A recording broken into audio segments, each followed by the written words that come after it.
Keynes, welcome, sir. It's a pleasure. The pleasure's all mine. Your agenda. That won't be necessary. I am the agenda.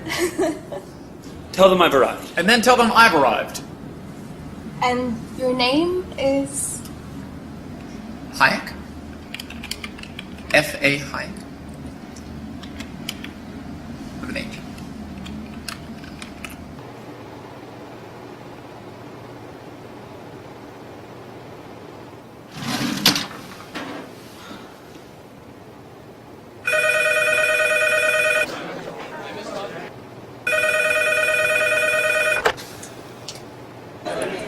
Freddie.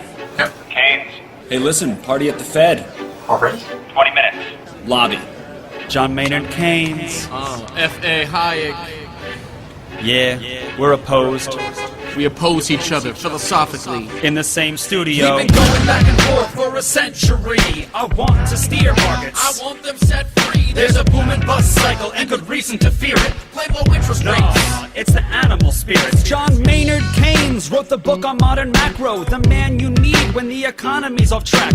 Depression, recession, now your question's in session. Have a seat and I'll school you in one simple lesson. Boom, 1929, the big crash. We didn't bounce back, economy's in the trash. Persistent unemployment, the result of sticky wages. Waiting for recovery? That's outrageous. I had a real plan, any fool can understand. The advice real simple, boost aggregate demand. C-I-G, altogether gets to Y. Keep that total growing, watch the economy fly. We've been going back and forth for a century. I want to steer markets. I want them set free. There's a boom and bust cycle and good reason to fear it. Play low interest No, rates. it's the animal spirit. You see, it's all about spending. Hear the register cha-ching.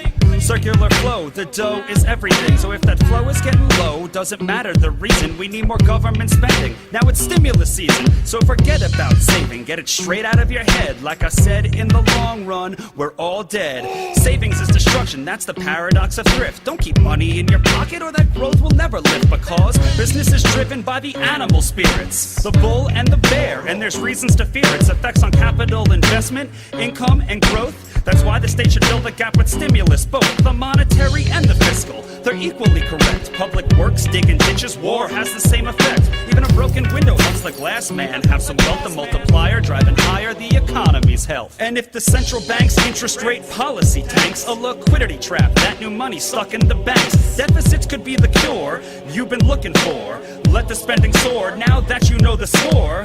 My general theories made quite an impression. Revolution! I transformed the econ profession. You know me, modesty, still I'm taking a bow. So say it loud and say it proud, we're all Keynesians now. We've been going back and forth for a century. I want to steer markets. I want them set free. There's a boom and bust cycle and good reason to fear it. I've made my case, Freddie H. Listen up, can you hear it? I'll begin in broad strokes, just like my friend Keynes. His theory conceals the mechanics of change. That simple equation, too much aggregation, ignores human action and motivation. Yet it continues as a justification for bailouts, payoffs by polls with machinations. You provide them with cover to sell us a free lunch. Then all that we're left with is debt and a bunch.